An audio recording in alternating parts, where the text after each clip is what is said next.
Welcome to People First Builders, celebrating leaders in construction who build success through their people. My name is Fletcher Wimbush, your host. I'm the CEO of Discover.ai, a performance hiring software helping small and mid-sized AEC companies solve their hardest problem, people.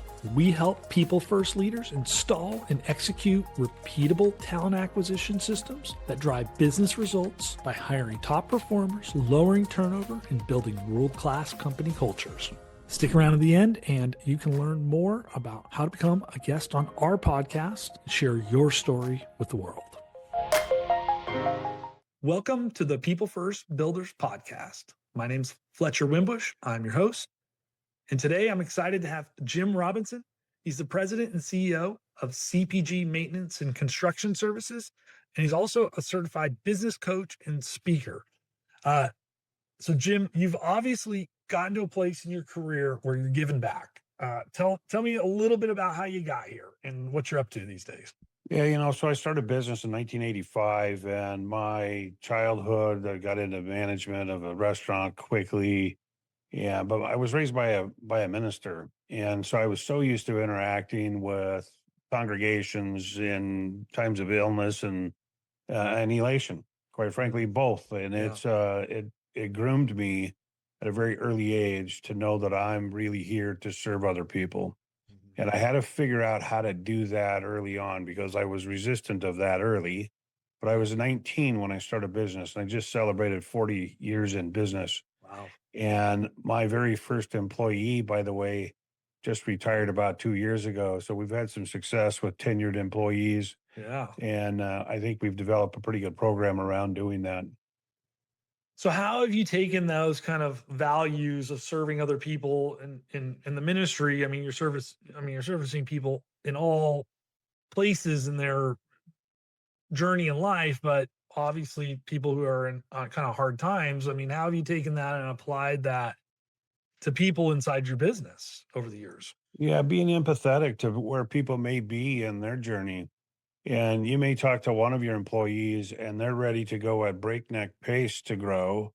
And you may talk to the next one and they just want to be really good at what they do and they're willing to take a couple of years to get there. And so early in my career, I started figuring out, okay, you can push one, but you'll push them out the door.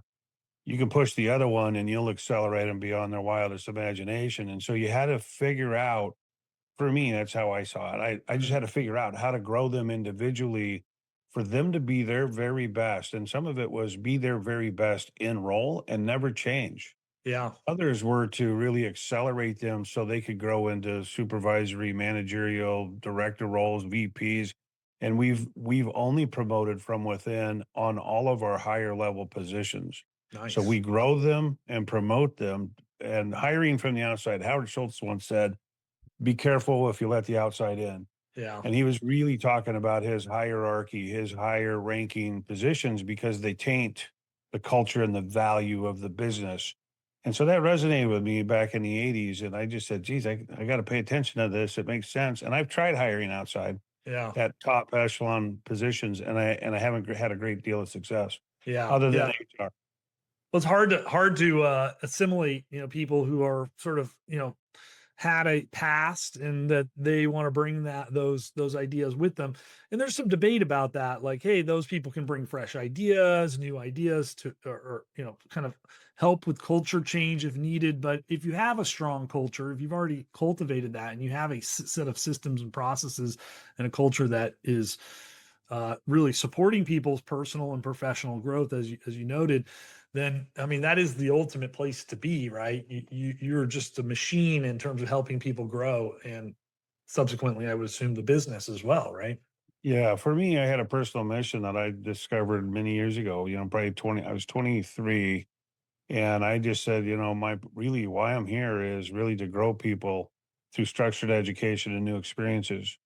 And if you're with our company, you are going to have new experiences, whether it's a concert on Friday, an outing with a group, it's structured education with your significant other. We adopted a education program that if we're going to send you, you got to go home and sell your spouse on it, your significant other, and both have to attend the conference. And Whoa, okay. our early discovery was is that we were growing people at breakneck speed, I say, and then we were also creating conflict at home because of that, because nobody's contributing to the significant other and their growth and their opportunity. And I'm like, why would we do that? This doesn't make any sense. Because in business, you really are part of the family. It's because careers are there, it's all integrated. It's Yeah, all one component. And for us, that discovery literally was in my 20s. And I'm just like, we've got to change what we do. And so we did that. We have a very structured education program, and we include significant others in that journey for that reason. We want to grow the whole family. If they're ready to grow, want to grow. And the cool part is when that, Johnny or Mary goes home crying about their bad day, yeah, that significant other says, dude, you don't even know. Get going, man. You got a yeah, great yeah, company. You're working with a great group of people. yeah, And the reality is that we like to believe that's accurate because we care about their entire family, not just the individual. yeah. And that's it. I mean, again, this is always the drumbeat, personal, professional growth, right? We're human beings. We're all looking to grow. We're always looking to do better for our families and be challenged professionally. And you bring up a really interesting point there. And so two interesting points. One is we'll bring the family into the learning experience. So you go to conferences, there's always great inspirational speakers, great learnings, Yeah. right? Like why not expose the significant other to that as well so that they are as on board. But there's lots of side effects like getting to know the other team members and the other family Yeah. members. And that just it creates community almost, right? I would imagine. Yeah, it's literally the culture of education for us. It's been a culture of education and growth, and even like when I'm around the extended family, not just the team member, but the beyond that, I can walk into the room or the dinner, and it's like they already know me, Yeah. and it's literally they're super grateful because their family unit has gotten better and has grown as a unit, even with their children. And so I just think it's a big win, and I think more companies should do a better job at that. Quite frankly, I speak on this frequently Yeah. about increasing the education opportunity. I'm speaking at an event in San Diego in January, and it's called the Billionaires Club. And the reason $1 billion for charity, but these are a lot of entrepreneurs that don't necessarily grow their teams. Yeah. They literally give them the golden handcuffs. They pay them enough money just to survive, and the golden handcuffs is there's no education in that. They're literally just paying them. Resent it might build some resentment too, I imagine. It definitely builds resentment because now the employee's controlled. Yeah. They have debt, they have the golden handcuffs. They can't leave because they're well paid. Yeah. Can't afford to leave, and that's not a good thing. We want people to stick around because they see growth opportunity, and because they're growing and contributing, they double down on their contribution to others and growing others Mm. because they carry that culture, that value through, and then they excel with our clients. It's our clients, it blows their mind how intense our employees and our team members can be is because they're hyper engaged because of that growth. Yeah. Yeah. It really affects everything. Well, that's a true definition of kind of a people first business. I mean, we haven't even really talked about what you do, right? Yeah. It is all about the people and the experience that the customers have, that their families have, Yeah. and that's what really matters ultimately. I mean, you could be doing anything. The last guy I just talked to, so, provided porta potties, right? Again, Yeah. Yeah. not Yeah. glamorous, right? Yeah. It's not about that. I mean, we need them, but those things, but it's about the people in the business. Yeah. And so that's really fascinating. So you get the family member involved. There was another little tidbit on there that was interesting to me. Oh, drawing blank on that, but okay. So I love that piece. I think that's 100% unique. I've never heard anybody talk about that. Uh, how are you guys finding people? You're doing you're hiring at the bottom levels of your organization. You're not really going outside externally. So how are you guys attracting folks, or how has this helped you attract folks? Yeah. Well, we've been in business a long time and we're in the facility services business. So we have national retail and restaurant brands that we serve. And so we have tradespeople on the team. 100 plus employees in the field all over the Western United States. And our ability to attract others is really the word of mouth because they get excited. And we have tenured employees. We have employees that have been well over 30 years with us. Yeah. And it's normal to fit in a group of, say, 5 to 8 or 5 to 10 years. There's a solid group we have in those numbers. And then 10 to 15 years, there's a solid group. And so you could see a cycle of when we started getting better at trades in the hiring, and then they don't leave. Yeah. And so we compensate well. We give a good benefits package. But the key that I believe is to use the law of anticipation and literally always have another plan ahead of this one. So if you're going to go do something educational this week, what is next quarter? What is in 6 months? And the power of anticipation keeps them wanting more. It keeps the hunger high. Mm. And then they're like, man, dude, I'm going next month. I'm going next week. I'm going in 3 months. The power of that internally, it's incredible to actually watch. When we have our roundtables or our weekly meetings, we have group and everyone's like, dude, I'm going to this event and I'm reading this book and it's just super powerful to hear that. And really using the law of anticipation has really been, I think, my team's masterfully managed the growth and keeping people. The word of mouth has been so good that the folks that come in is literally talking to their buddies. You know, your circle of friends is Yeah. typically what you do, like-minded, so they're going to come in. And we in the trades, we don't worry so much about the craft itself. We worry about the character. We Yeah. worry about being a genuine, caring, empathetic, passionate about your profession. That's what we're hiring. We can teach people how to run a saw and pound a nail, and I use those things loosely. But those other skill sets is what we're really focused on hiring. Yeah. And because of that, like last week alone, we replaced two because one retired out and one just quit, thought the grass should be greener. I believe they moved to Florida actually. And then we hired six additional ones that are brand new because we're growing. Yeah. And we haven't turned economy, certainly in the restaurant business. That's a big buyer of mine. They've downturned, they've spent less money, but we're still growing. Yeah. And so we're still growing our teams. We're very intentional. We have about 12 recruiters that are out there soliciting, getting people, but word of mouth has been very powerful What for us. what percentage do you think of your new hires come from referrals, word of mouth? I would say probably 50, 60%. Yeah. The other portion of that is because they hear of us in our craft and So they like may you be working for somebody.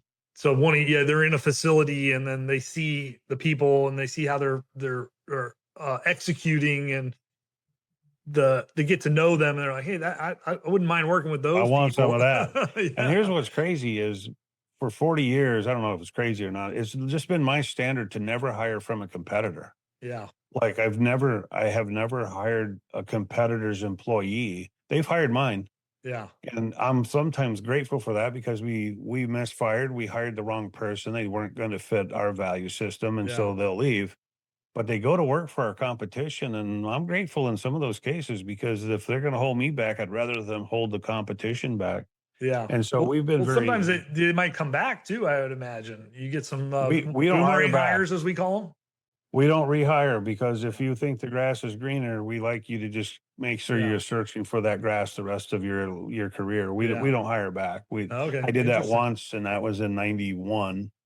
A guy named John, last name Swanson, but he's still around. Actually, lives in Chicago, and still buddies. But I hired him back. He thought the grass was greener. He came back 4 weeks later. I said, "Geez, yeah, I love that guy." He brought him back. It was a mistake because they become complacent. They think they're entitled at that point. So Mm. I just never Yeah. have done that again. I don't Yeah. rehire. Yeah.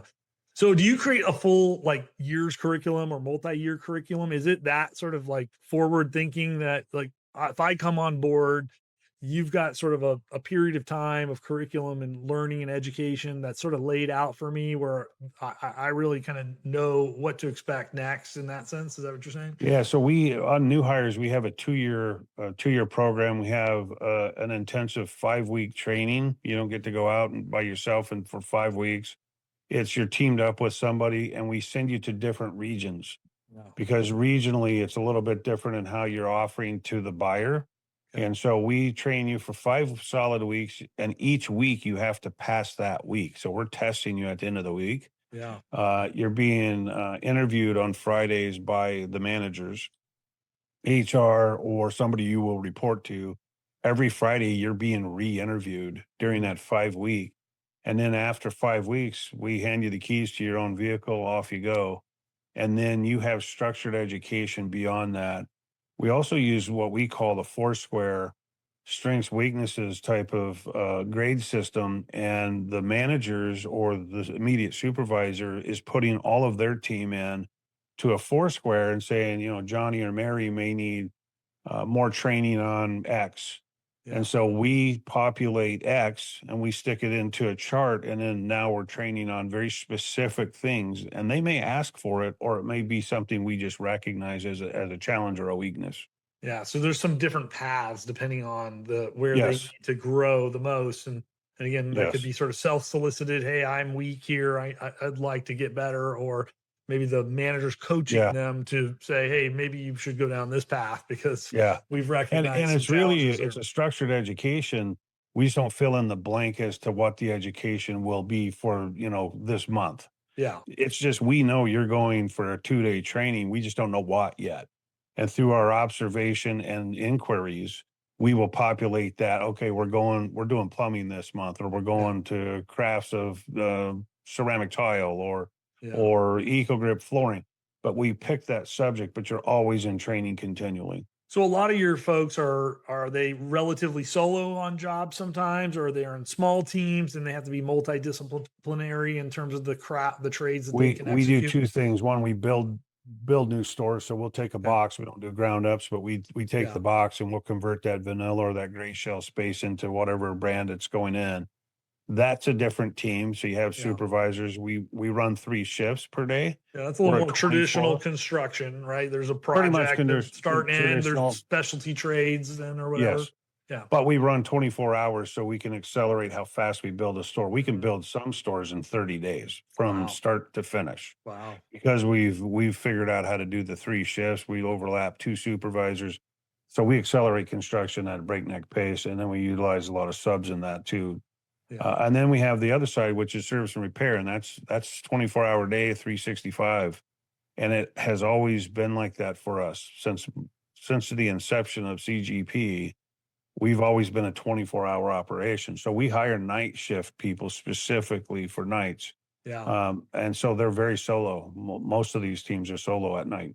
And those guys and gals have to be pretty multidisciplinary. If it's a plumbing problem or electrical problem or a repair, physical building type of thing, Yes. then they got to be They're kind of they're capable. multifaceted trained, and then they have their journeyman level that support them. Yeah. So say Joe or Mary goes out at night and they say, geez, I don't know about this problem. It's a little bit out of my expertise. I'm calling John. He's on the way. He's got his cameras, he's got his cable machines. He's going to come support me. So Yeah. they have the ability, and our electricians the same. We got the next level and the next level. So Yeah. we cover all facets so we don't ever have to defer and just say, no, we can't do it. Yeah. And that part of that training then I guess is developing these people into those tracks, I guess, then, right? If I'm a new That's right. person, maybe I am inclined to being a little more sparky than the next guy. And so Yeah. you might push me down that path to continue to figure that out, That's right? right. And if we put you in there, you're like, dude, I didn't know what I was doing. Yeah. I want some training on this. I don't want to look like that again. Yeah. And so Exactly. that could segue into, okay, we're going to train tile this week or this Yeah. month. We're going to train drywall. We're going to train, Yeah. ceiling grids or Yeah. compression posts or earthquake stuff.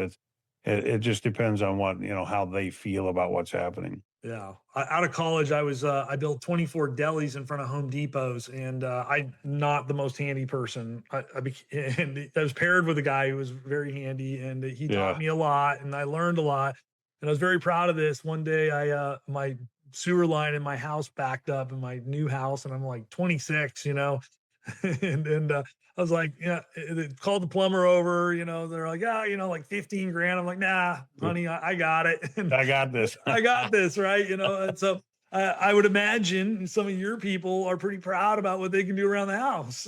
Oh yeah, they do. And it's funny because they'll call on, the body of their peer Yeah. dude, I'm working on the house this week. I need some help, and Yeah. who to call on. And we as managers and supervisors, we call on our team to go fix our houses.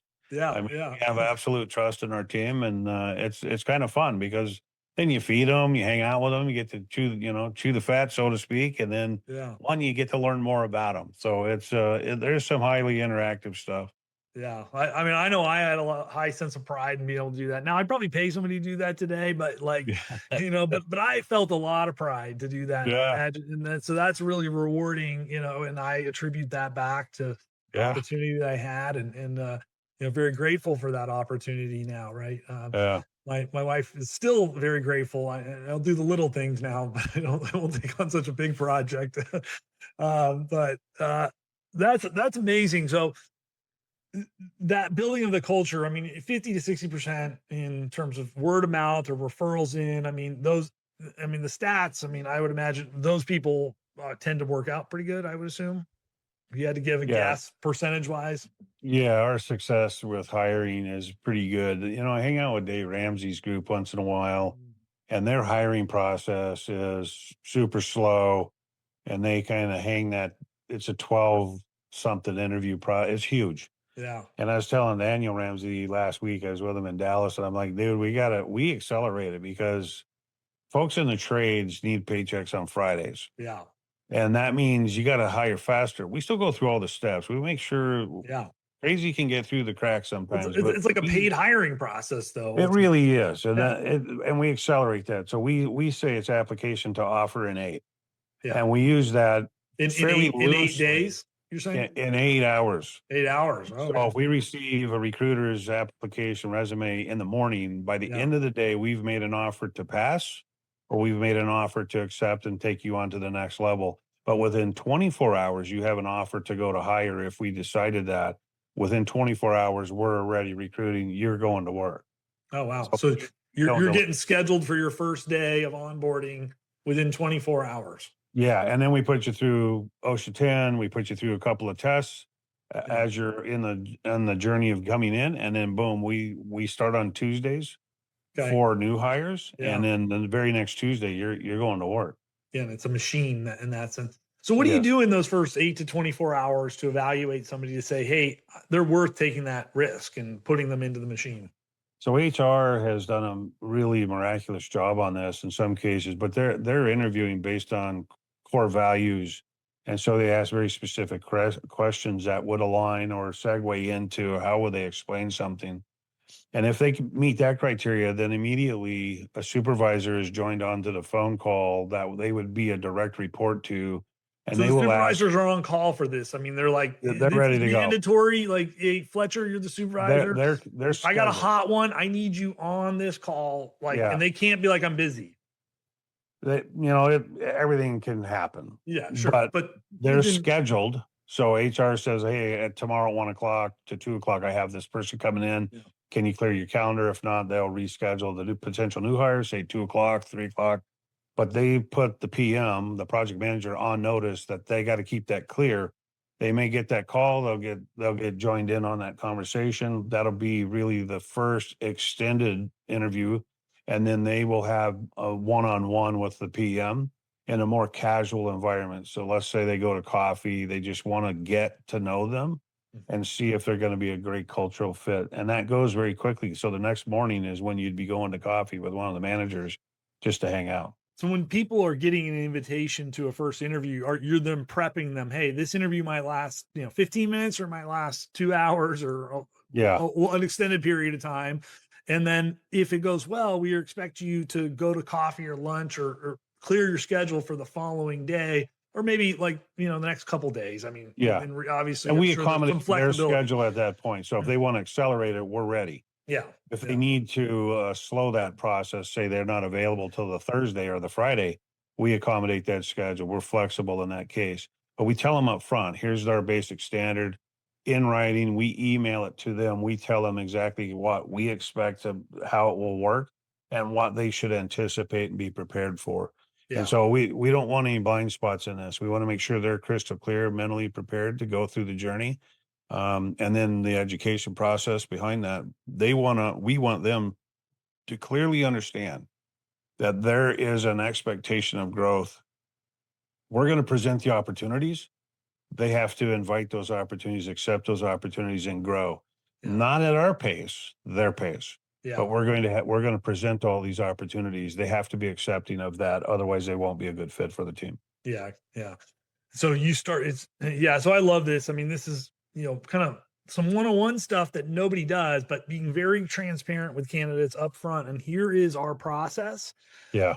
From the moment that they're sort of an accepted candidate. Obviously, some candidates are just like, we're not going to move them forward in any capacity in our Yeah. process. Yeah. But the moment they're an accepted candidate, say, hey, these are the steps in our process. Here is sort of the timeline. Here are the, where the variables are and what we expect of you. And then you guys then accelerate them through that.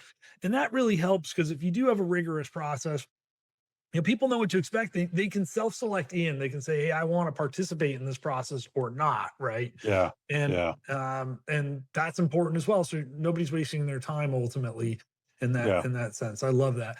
Yeah, I mean, I always tell people it's a 5-day process, right? From first initial interaction, which should be a powerful, phone screen. It's not a meet and greet. I mean, it can be a little bit, but it's a Yeah. interview at that point, two-way interview at that point. Then it's assessments, it's a deep dive interview, and then it's references, and then it's a working interview. So if that first interaction happens on Monday, they should have an offer on Friday. And people are like, that's insane. And it's usually because the leaders don't make it a priority, is what I see. Yeah. Yeah. So I love how you are making that a priority for the leaders. It's sort of a mandatory, again, everything within reason. There's lots of variables here, There's variables, sure. right? But the general framework is that this is a priority, so you better Yeah. make it one, boss.